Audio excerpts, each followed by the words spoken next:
In the world's most critical oil choke point, aggressive maritime maneuvers are escalating.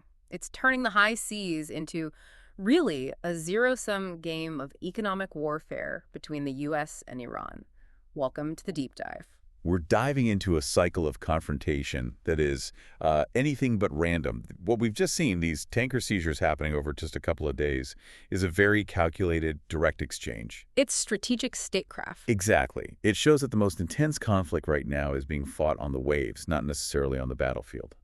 So our mission today is to synthesize the intelligence around these events. First, the U.S. move off Venezuela, then Iran's countermove in the Gulf of Oman, to really reveal the strategic logic to you. These aren't just isolated incidents. No, not at all. They're not just about piracy or smuggling.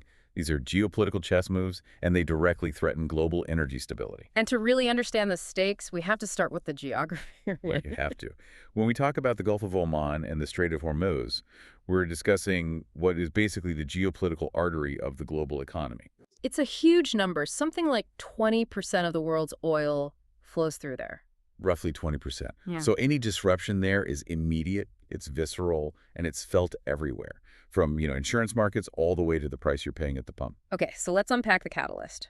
Every action has an equal and opposite reaction, and in this cycle, it looks like the U.S. struck first. We're talking about an event off the coast of Venezuela. Right, about 2 days before Iran's countermove. And this was framed by Washington as essential enforcement against what they call malign actors. And this was far more than just some administrative stop. Oh, absolutely. The target was what the U.S. alleged to be a critical funding pipeline for some very serious global threats. In the method itself, it really underscores the stakes. This was a kinetic action. We're talking about the U.S. Coast Guard boarding the vessel from a helicopter. Right. This is not a friendly customs check-in port. This is a full-blown tactical operation in international waters. Which, I mean, that speaks volumes about the perceived threat level of this ship. It does. The vessel in question was a Guyana-flagged tanker. It's been identified as the skipper. And the U.S. justification was pretty clear. The ship was hauling oil from both Venezuela and Iran. Part of a sanctioned network. A key piece of a sanctioned network, yes. Specifically, a network they accuse of funneling money directly to the Islamic Revolutionary Guard Corps, the IRGC, and the designated terror group Hezbollah.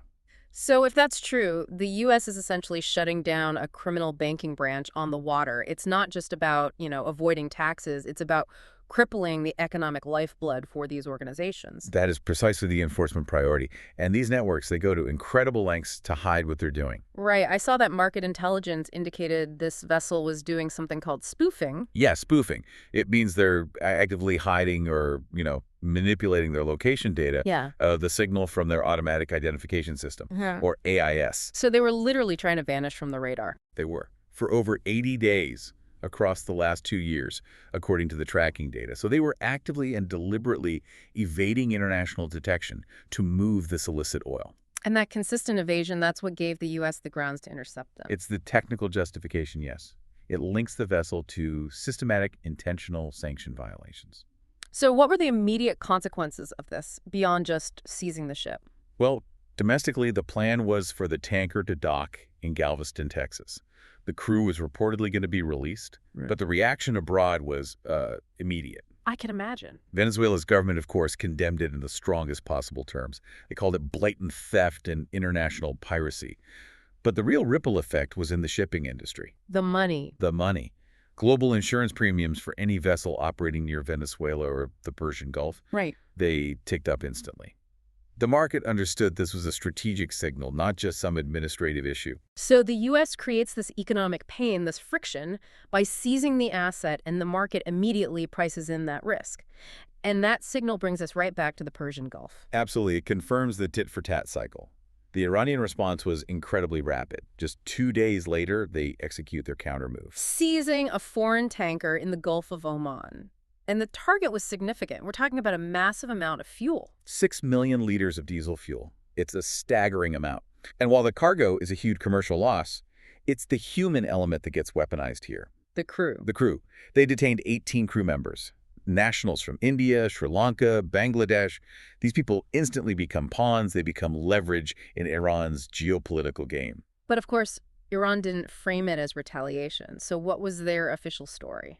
What's the legal justification for seizing a ship in one of the world's most sensitive waterways? Their official narrative, it centers on law enforcement and national security. The vessel was impounded near Hormozgan province, which is firmly in their naval jurisdiction. They claimed it was smuggling heavily subsidized fuel. And they threw in a few technical violations for good measure. They did. They claimed it had disabled its navigation systems, mirroring the U.S. allegation of spoofing, and that it had ignored stop orders. And to be fair, there is a real smuggling problem there, isn't there? Because their fuel is so heavily subsidized. That's entirely accurate. Iran's domestic fuel is so cheap, and their currency is so weak, that smuggling it out of the country is incredibly profitable. It causes genuine major economic losses for the state, so they do have a legitimate interest in stopping it. But the timing. The timing is impossible to ignore. Seizing a foreign tanker just 2 days after the U.S. seized one linked to them. It makes the technical violation feel like the pretext for a much bigger geopolitical move. And that really is the core question for this deep dive. Why does Iran keep doing this? Why risk international condemnation for these repetitive acts? It's purely about leverage and deterrence. It's a practice analysts have called calibrated statecraft. And this isn't new. This seizure doctrine, it's an established pattern of reciprocity that goes back years. Right. Let's run through those precedents because they really do define the strategy here. Certainly. Yeah. I mean, look back to 2019. Iran seizes the British-flagged Stena Impero right after the UK detains an Iranian tanker. Then in 2022, they grab 2 Greek tankers after Greece helps the U.S. confiscate Iranian oil. The correlation is, well, it's undeniable.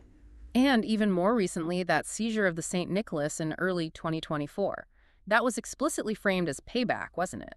The vessel had previously been used to transport Iranian oil that the U.S. had confiscated. They're literally marking the assets. They're marking the partners involved in U.S. enforcement. When the U.S. uses its maximum pressure campaign, which is asset confiscation, Iran responds in the one place it can impose reciprocal costs efficiently. The global energy choke point. The choke point. By showing they can disrupt shipping there, they project power and they threaten 20% of the world's oil supply without having to, say, close the Strait of Hormuz entirely, which would be devastating for them too. So it's a perfect example of asymmetric warfare. They know they can't compete with the U.S. Navy conventionally, but they can weaponize the global economy. They can use the shipping infrastructure itself as a powerful bargaining chip. There's a good analogy for it. Think of it like a high-stakes game of traffic enforcement on a private toll road. The U.S. acts like a sovereign cop, seizing Iran's vehicle, the oil for outstanding violations, which are the sanctions. Okay. Iran's Navy controls the toll booth, which is the Strait of Hormuz. In response, they pull over any vehicle associated with the other side for a broken taillight, a minor technical violation like a disabled transponder. And that violation might even be real, but the true intent is obvious. The vessel, the crew, they're just leveraged to get their original confiscated assets back. Precisely. It's a form of hostage diplomacy, using commercial assets. It's designed to create economic uncertainty and higher risk costs for any nation that complies with U.S. enforcement. It forces third parties to lobby Washington on Iran's behalf just to get back to business. Now, we need to put all this in a broader context. This maritime tension is happening against the backdrop of that larger conflict from June 2025. It's critical to understand why Iran is sort of forced to rely on these lower-level confrontations right now. The events of June 2025 fundamentally changed the strategic balance. Iran's conventional military posture was, to put it mildly, severely degraded. That forced this shift toward asymmetric tools. And that degradation happened incredibly fast. In just 2 days of intense conflict, sources indicate that Israel claimed to have taken out roughly 84 of Iran's most sophisticated air defense systems. 84. That swift, focused action basically opened up a clear air corridor. It allowed for follow-up strikes that hit Iran's core facilities, highly guarded nuclear sites, teams of weaponization experts. So losing the air defenses wasn't just about protecting the sky. It was the key that unlocked the degradation of their whole military-industrial base. Exactly.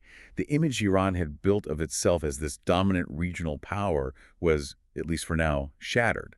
Their ability to quickly rebuild that damaged infrastructure is severely compromised.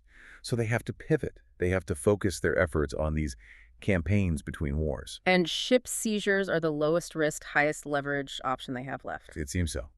And the threat of renewed, large-scale military action is still very real, which keeps them constrained. The red lines. The red lines, yes. Yeah. Despite all the public rhetoric from Tehran, the U.S. and Israel have made it clear Any verified move by Iran to, say, renew sophisticated nuclear weapons work, rebuild those advanced air defenses, or resume mass production of advanced ballistic missiles Mhm. that will trigger further decisive military action. And they were aiming for a huge number of those missiles, right? The goal was a stockpile of around 10,000 before the June war. So yes, that threat keeps the lid on their ambitions. Which brings us full circle.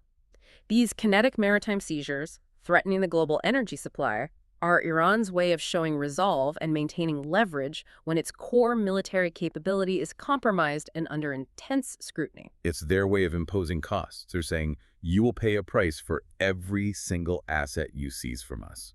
So the ultimate takeaway for you, listening to this, is that these seizures aren't about localized crime. They represent Iran's strategic attempt to regain leverage and assert its sovereignty in the face of this very sophisticated economic warfare. And that's what it is, fundamentally. It's a conflict about sovereignty. You have Iran asserting its right to control its territory and its resources, versus the U.S. asserting global freedom of navigation and the need to enforce sanctions against actors like the IRGC. So if 20% of global oil trade is now subject to this constant, calculated geopolitical tit-for-tat, how much more decisive action must Western powers take to truly stabilize these critical maritime choke points and deter Iran's use of international shipping as leverage? That is the profound question we'll leave you to consider until the next deep dive.